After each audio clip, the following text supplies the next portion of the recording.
Assalamualaikum warahmatullahi wabarakatuh.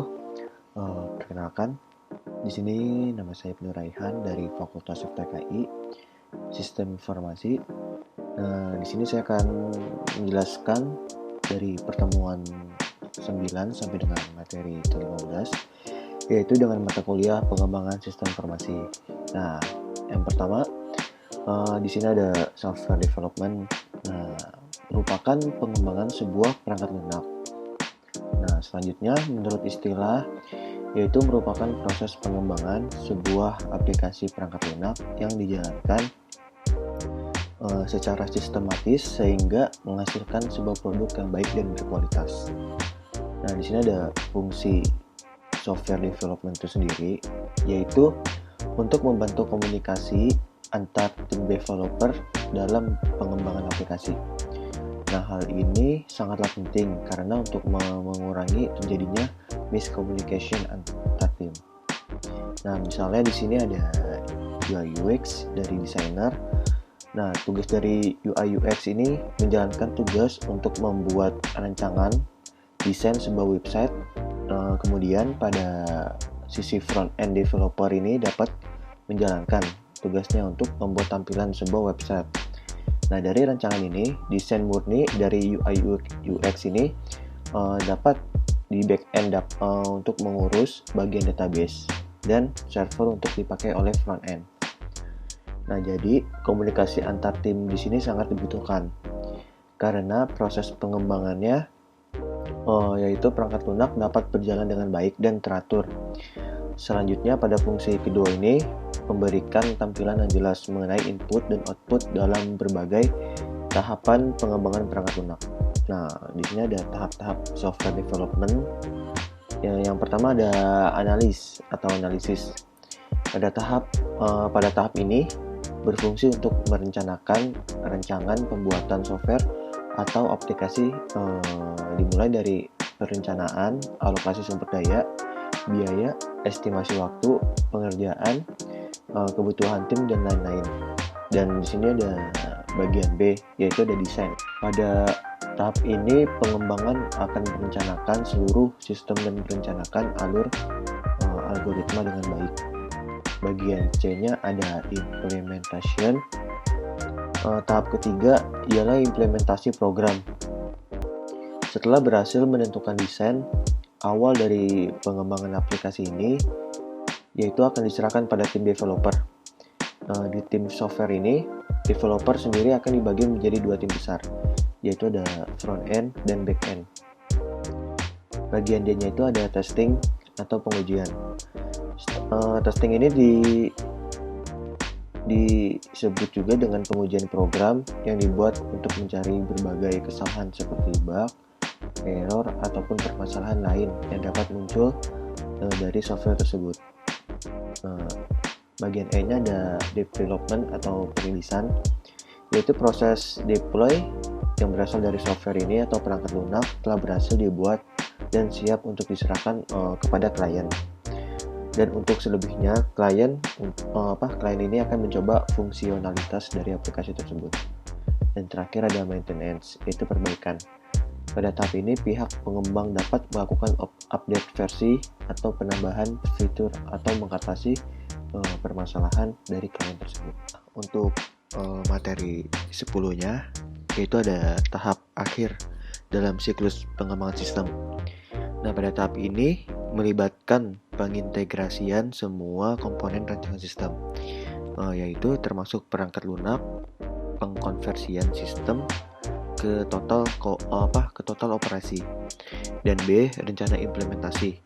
Nah, pada bagian ini formulasi rinci dan representasi grafiknya mengenai cara pencapaian implementasi sistem yang akan dilaksanakan, yaitu tergantung pada kompleksitas proyek.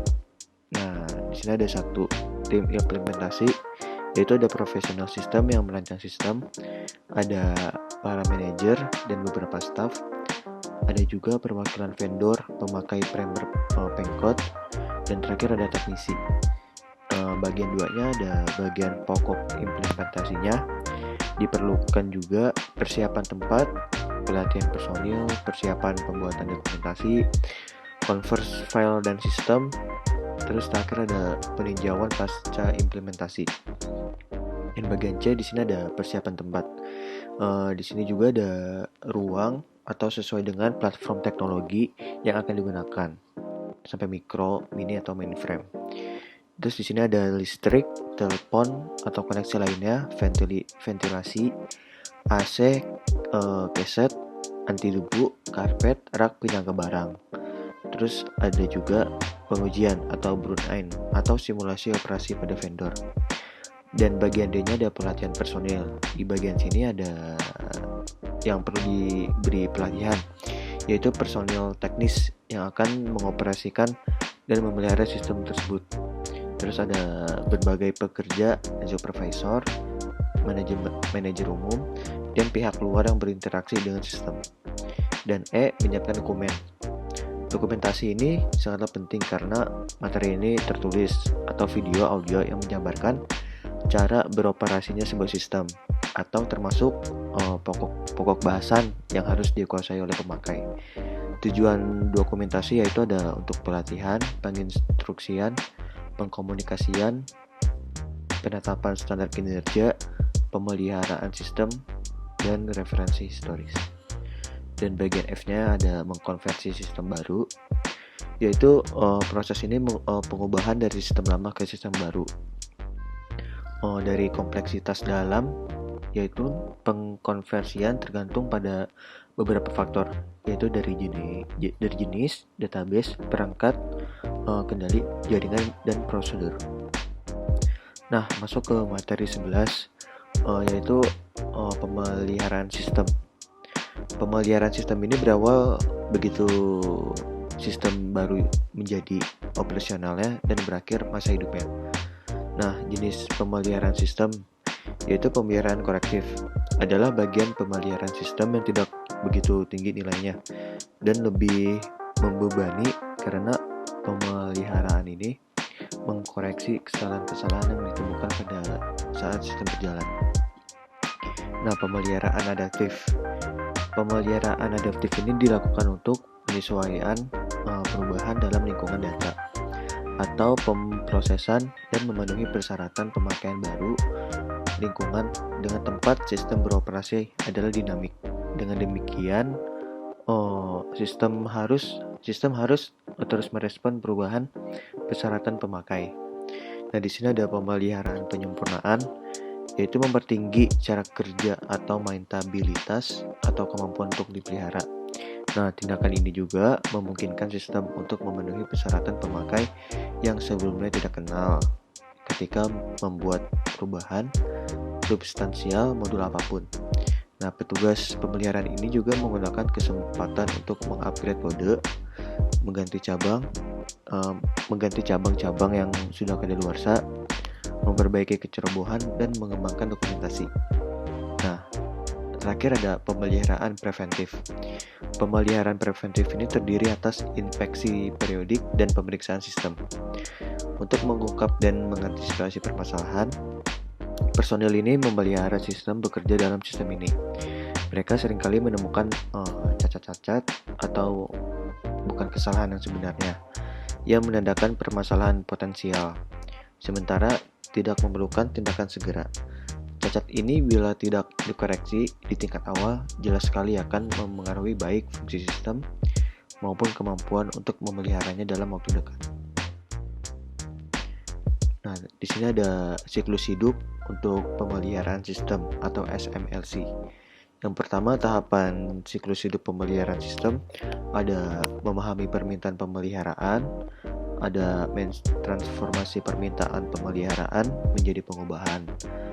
Terus ada spesifikasi perubahan, pengembangan perubahan, menguji perubahan, melatih pengguna dan melakukan tes penerimaan, pengkonversian dan meluncurkan operasi, mengupdate dokumen, dan melakukan pemeriksaan pasca implementasi. Dan terakhir ada maintainability, yaitu kemampuan pemeliharaan sistem. Nah, prosedur yang akan ditingkatkan di maintainability yaitu ada menerapkan SDLC dan SPDLC. Terus ada menspesifikasi definisi data standar, menggunakan bahasa pemrograman standar merancang modul-modul yang terstruktur dengan baik, mempekerjakan modul yang dapat digunakan kembali, mempersiapkan dokumentasi yang jelas, terbaru, dan komprehensif. Terus menginstal perangkat lunak, dokumentasi, dan soal-soal tes di dalam Central Repository System Cache atau CMS atau Change Management System. Nah, di materi 12 ini ada perancangan sistem, yaitu perancangan sistem dapat dibagi dalam dua bagian, yaitu 1. Perancangan sistem secara umum atau perancangan konseptual, perancangan logikal atau perancangan secara makro. Dan kedua ada perancangan sistem terinci atau perancangan sistem secara fisik. Dan B, pengertian perancangan sistem. Perancangan sistem ini dapat diartikan sebagai 1. Tahap setelah analisis dari siklus pengembangan sistem, pendefinisian dari kebutuhan-kebutuhan fungsional, persiapan untuk rancang bangun implementasi. Terus ada menggambarkan bagaimana suatu sistem dibentuk. Terus ada berupa penggambaran, perencanaan, dan pembuatan sketsa atau beberapa elemen yang terpisah ke dalam satu kesatuan utuh dan berfungsi. Terus terakhir ada menyangkut mengkonfigurasi dari komponen-komponen, perangkat lunak, dan perangkat keras dari suatu sistem. Dan C, tujuan perancangan sistem, yaitu untuk memenuhi kebutuhan kepada pemakai sistem.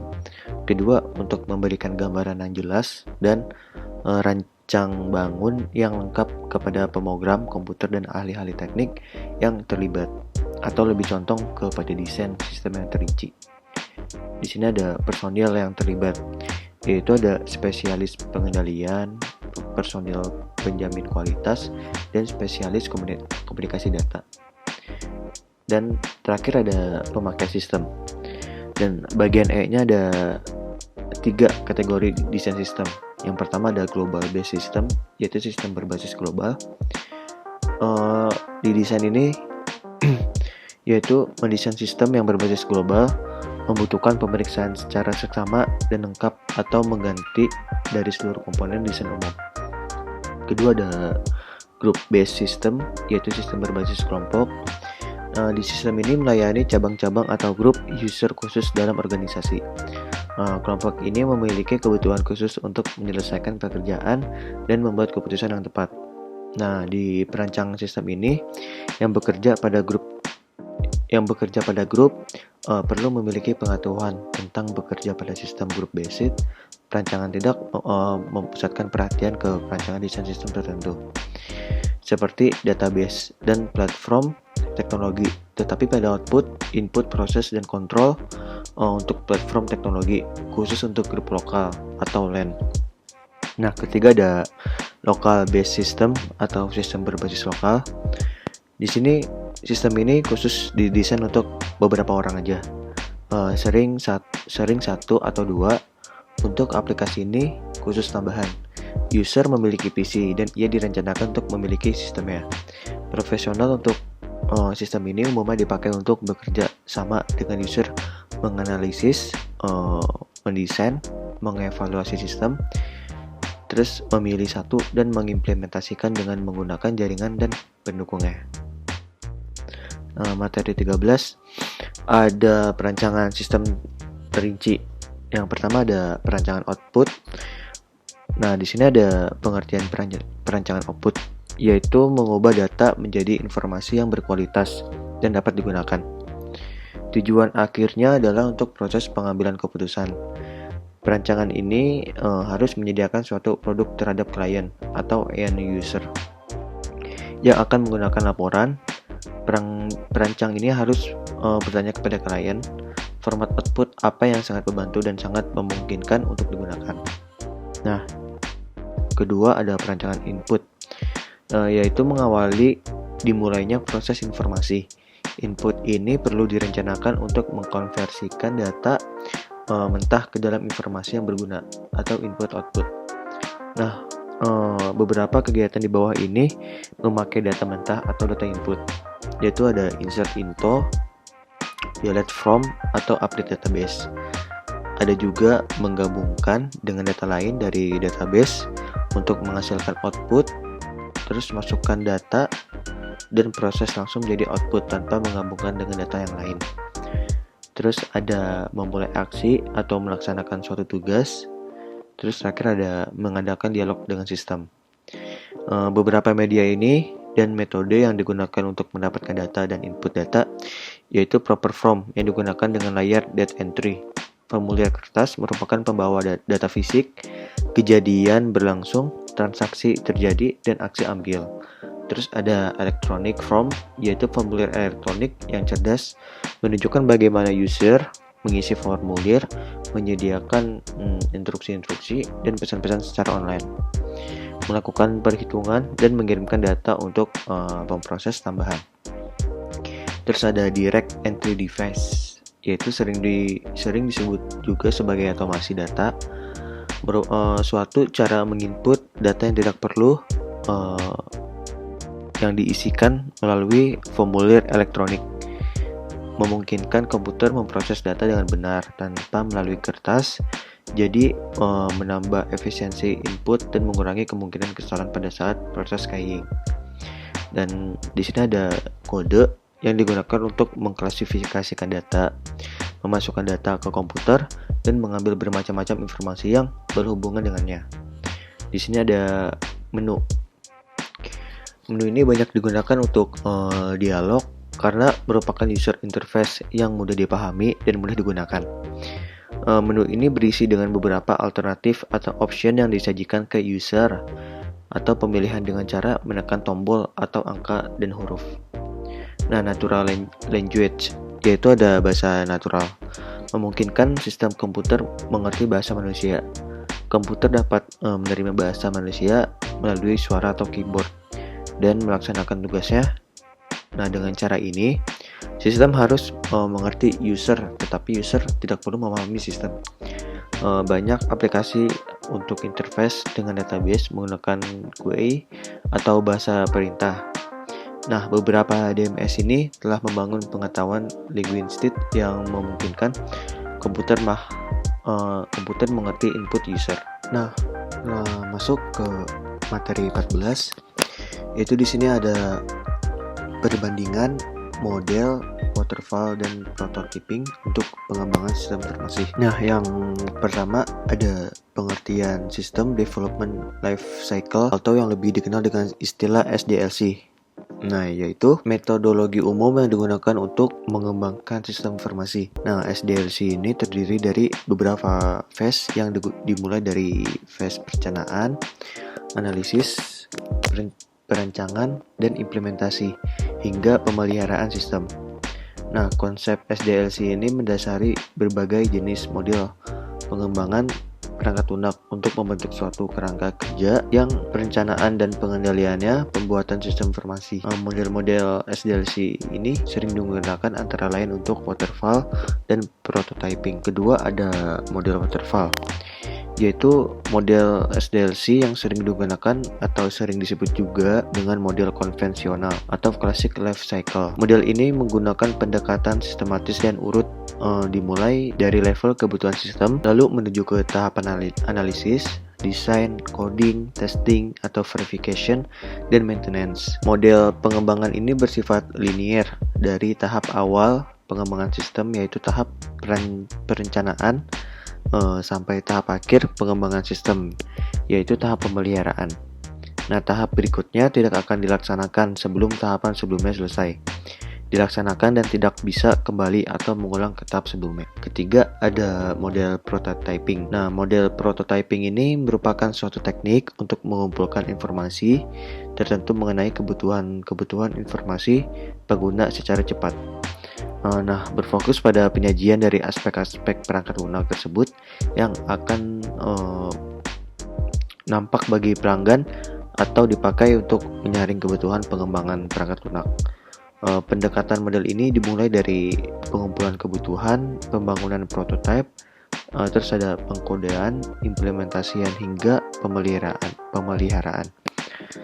Model waterfall dan prototyping ini memiliki pendekatan yang hampir sama, sehingga dalam proses ini pengembangan sistem pengembangan sistem perlu diketahui kasus atau sistem yang dimiliki karakteristik seperti apa yang harus menggunakan masing-masing model tersebut.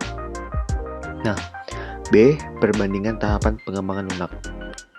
Nah, yang pertama ada tahapan perencanaan sistem, yaitu sistem planning.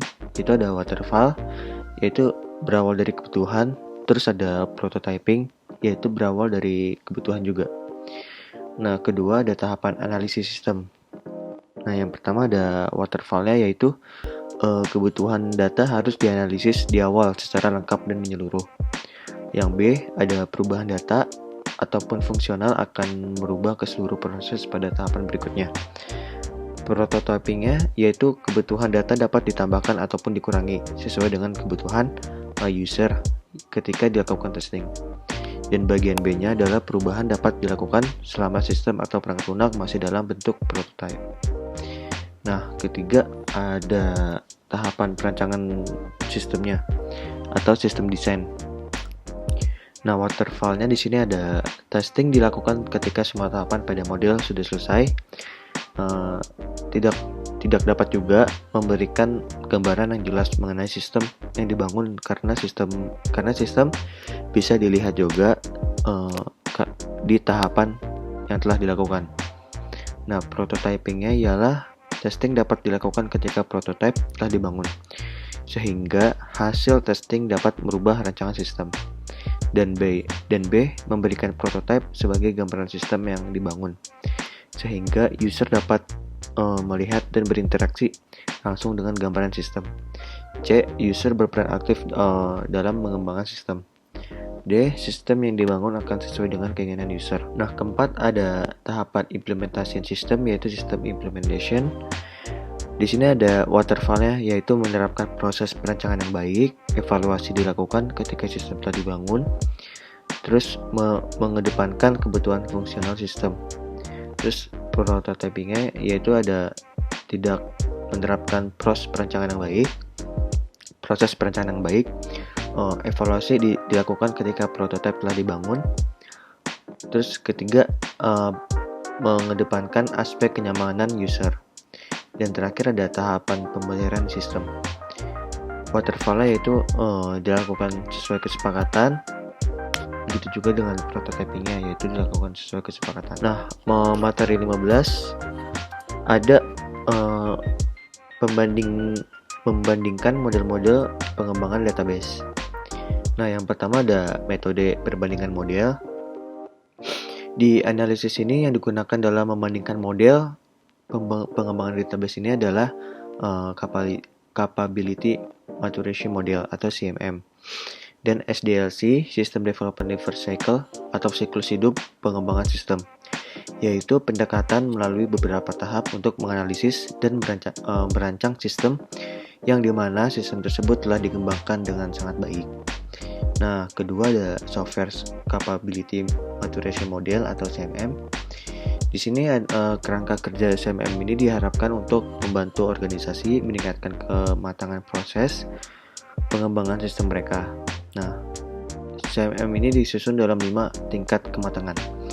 Yang pertama ada level 1 atau initial. Sering disebut anarki atau kacau atau chaos. Pada level ini, proyek pengembangan sistem mengikuti proses yang tidak konsisten. Masing-masing tim pengembang menggunakan metode dan toolnya sendiri. Nah, kedua ada repeatable. Di sini pada level ini proses dan praktek pengelolaan proyek dibuat untuk mengikuti biaya proyek, jadwal dan fungsionalitas. Fokus proyek adalah pada manajemen proyek. Praktek ini dilakukan dengan efektif menjadi fondasi untuk standarisasi proses pada level berikutnya.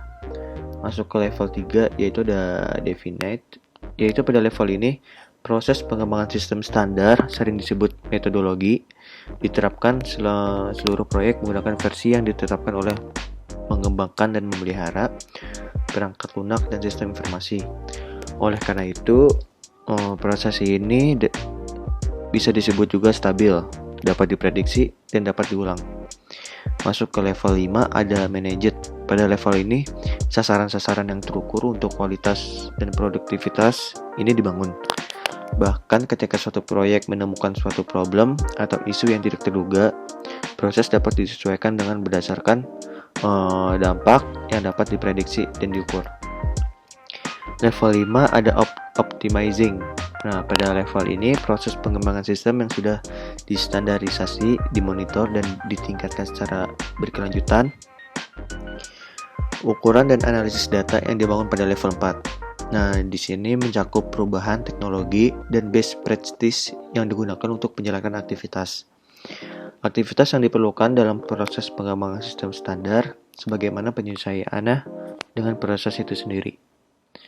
Nah, ketiga ada sistem development atau life cycle atau SDLC, yaitu waterfall-nya, yaitu metode ini bisa juga disebut dengan classic life cycle karena membutuhkan pendekatan sistematis dan sekuensial dalam pengembangan perangkat lunak, dimulai dari tingkat sistem dan kemajuan melalui analisis, desain, coding, dan testing dan pemeliharaan. Di sini ada RAT. Model RAT ini merupakan model inkremental dari proses pengembangan perangkat lunak yang menekankan pada sedikit siklus pengembangan. Model ini memecah suatu proyek menjadi bagian-bagian kecil yang mana tiap-tiap bagiannya dibangun dengan model yang mirip dengan waterfall. Tujuan utamanya yaitu menyelesaikan suatu proyek per bagian, sehingga proses perencanaannya berjalan per bagian, walaupun pada awalnya melakukan perencanaan secara global. Dan terakhir di sini ada spiral dari SDLC, yaitu model ini mengambil fitur penting dari model waterfall dan prototyping dengan menambah elemen baru, yaitu analisis risiko atau analisis risiko, risk analysis. Nah, kurang lebihnya mohon maaf, penjelasan dari materi 9 sampai dengan 15 kurang lebihnya mohon maaf. Wassalamualaikum warahmatullahi wabarakatuh.